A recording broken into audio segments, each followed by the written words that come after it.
Eigentlich sollten diese Bäume jetzt dunkelrot sein. Doch den Hagel der letzten Wochen hat kaum eine Kirsche von Josef Sporer überlebt. Sein Sohn Thomas findet nur ein paar klägliche Überreste. Ja, ich muss sagen, es ist schade, dass es heuer keine Ernte gibt. Ich hätte es zwar gern, aber es ist halt nicht so und damit muss man leben. Das mit der zerhagelten Ernte ist also nur halb so schlimm. Denn die Früchte sind ja Nebensache.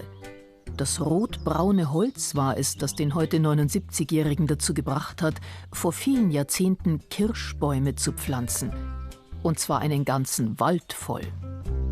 Am wirtschaftlichen Erfolg war ich schon interessiert.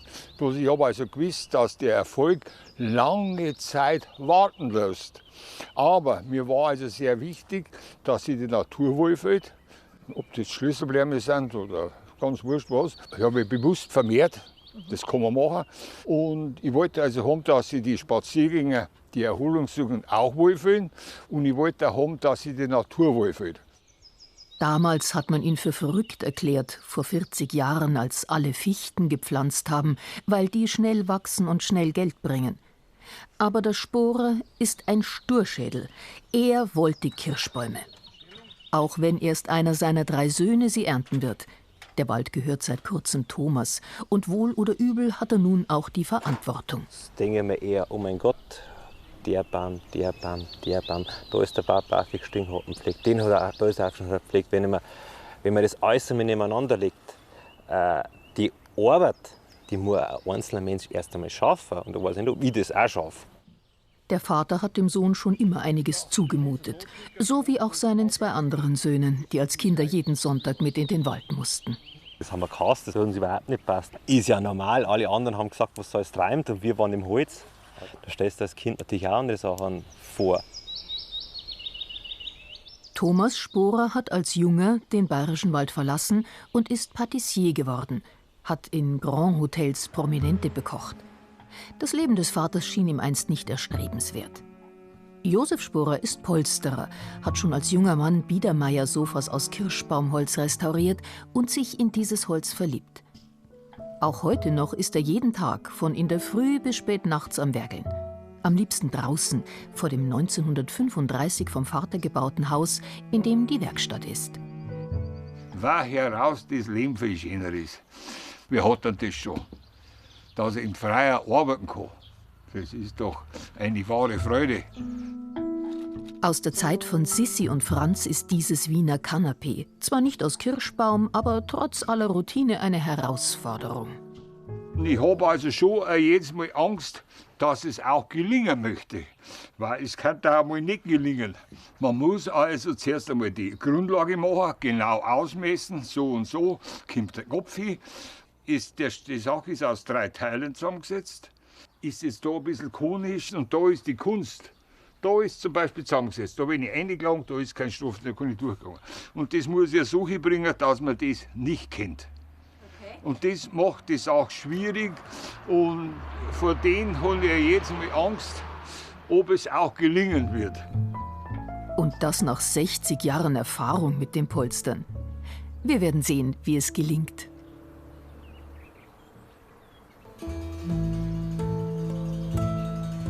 Es lohnt sich, Josef Sporers Welt rundum zu erkunden.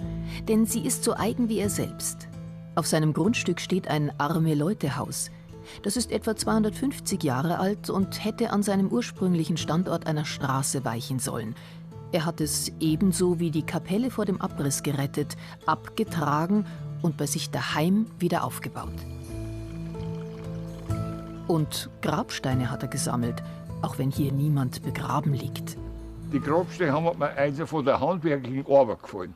Und wenn ich da alle gesehen habe, die also überflüssig waren, und die Sachen waren meistens vernichtet worden. Und dann habe ich halt gefragt, und die Leute waren oft froh, dass das erhalten bleibt. Die größte Leidenschaft von Josef Sporer aber ist sein Wald. Noch im Frühling sahen seine Bäume so aus. Ein zartes Blütenmeer. Über 1000 Wildkirschen. So viele, wie es sonst nirgends im Bayerischen Wald auf so engem Raum gibt. Die Blüte war heuer zwar 2 Wochen später als in den letzten Jahren, erst Ende April, weil es vergleichsweise kalt war, aber den Verzug haben die Bäume wieder aufgeholt. Im Frühling sind die Kirschbäume für die Bienen besonders wichtig. Sie bieten ihnen die ersten Blüten in Hülle und Fülle, sodass sie viel Nektar und Pollen sammeln können. Das ist für den Aufbau eines Bienenvolks nach dem Winter der beste Startschuss. Bei aller Freude an der Natur hat Josef Sporer aber vor allem eines im Blick: den perfekten Stamm. Denn er will ja einmal Holz ernten. Frühestens nach 40 Jahren fällt man einen solchen Baum. Der hier ist um die 30 Jahre alt. Damit er gedeihen kann, hat Josef Sporer eine Menge Tricks auf Lager. Etwa, wenn es darum geht, Mäuse oder Hasen vom Bäumchenknabbern abzuhalten. Das sind jetzt Apfelzweige. Die habe ich daheim vom Garten abgeschnitten und lege die in der Nähe von den Bäumen aus. Und die werden dann verbissen als Ablenkung. Und ein Apfelzweig ist irgendwie die Delikatesse für die Mäuse. Es ist mit Arbeit verbunden. Mit sehr viel Arbeit. Und man muss einfach eine Freude haben am Arbeiten. Jeden einzelnen Setzling hat Josef Sporer aus einem Kern gezogen. Der Kalkanstrich soll ebenfalls Mäuse und Hasen abwehren.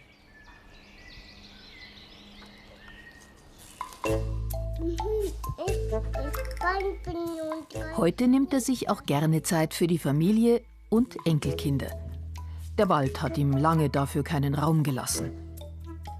Trotzdem hat ihn seine Frau Annemarie immer unterstützt. Eine großzügige Frau. Ja, ja, die Mo erlaubt, dass er in Holz isst. Sehr viel in Holz ist. Ja, und sagen wir mal zum Mittagessen, Sonntag war immer Holztag. Ich bin Mittag oft erst nach 2 erst heimgekommen zum Mittagessen. Ja, das mag nicht jede Frau. Die Stube hat Annemarie Sporer auf Anhieb gemocht. Der Sepp hatte sie vor über 40 Jahren mit Kirschbaumholz vertäfelt, noch bevor er seine Annemarie kennengelernt hat. Ja, die Exklusivität. Weil, ich meine, so ein Kirschbaum, eine Stumm hat nicht jeder. Die Maserung und also zum Beispiel Fichtenholz oder sowas ist ja dagegen langweilig. Kirschbaum lässt sich auch modern verarbeiten. Sohn Thomas Sporer hat eine Wohnung auf dem elterlichen Anwesen. Der Patissier lebt teils in der Schweiz und teils im Bayerischen Wald. Mit den Bäumen für seine Küche hier ist er quasi aufgewachsen. Teilweise weiß ich den Baum, weil der gestanden ist, und das ist toll. Also das gehört zu mir. Und das ist, wenn der Vater pflanzt, und das ist besonders. Wenn er über die Fronten seiner Küche aus Kirschbaumholz streicht, kommt der Patissier ins Philosophieren. Es ist relativ perfekt. Das ist gleichmäßig, schöne gerade Linien, fehlerlos, makellos. Aber das Holz, da wo kleine Äste drin sind, das ist eigentlich noch viel näher am Menschen, weil der Mensch ist auch nicht perfekt. Der Mensch macht Fehler, die Folgen werden uns ein Leben lang begleiten. Also das wird mir immer ein Leben lang ansehen, was ich erlebt habe im Leben. Der Bruder von Thomas, Florian Sporer, hat aus der Polsterei des Vaters mittlerweile ein Raumausstattergeschäft gemacht. Auch das ist komplett mit Kirschholz ausgebaut, weil es die Sporers schöner und zeitlos finden. Heutzutage sind bei Neubauten die meisten Böden, Treppen oder Möbel aus Eiche. Doch diese Mode wird sich wieder ändern, da sind sich die Sporers sicher. Und deshalb pflegen sie weiterhin unbeirrt ihre Kirschbäume. Die Wassertriebe sind jetzt eigentlich für Wertholz tödlich, weil die jetzt dann wie Nägel dann durch das Holz durchgehen, wenn sie nicht quer ausgerissen werden und eigentlich aus einem Topholz eigentlich mehr oder weniger Schrott machen. Da muss man einfach schnell sein.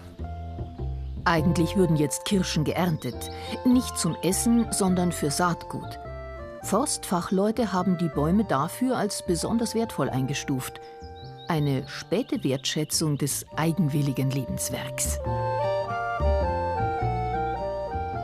Dass jetzt auf einmal von offizieller Seite gekommen ist, eine Kirschbäume sind top, das ist herausragende Qualität. Und jetzt auf einmal sagen alle, jetzt hat er doch was geschafft. Und was ist aus dem im Frühjahr angefangenen Kanapee geworden? Gott sei Dank, dass es fertig ist und draußen das Frau bin ich. Bei aller Eigenwilligkeit, dem Josef Sporer ist im Leben doch so einiges gelungen.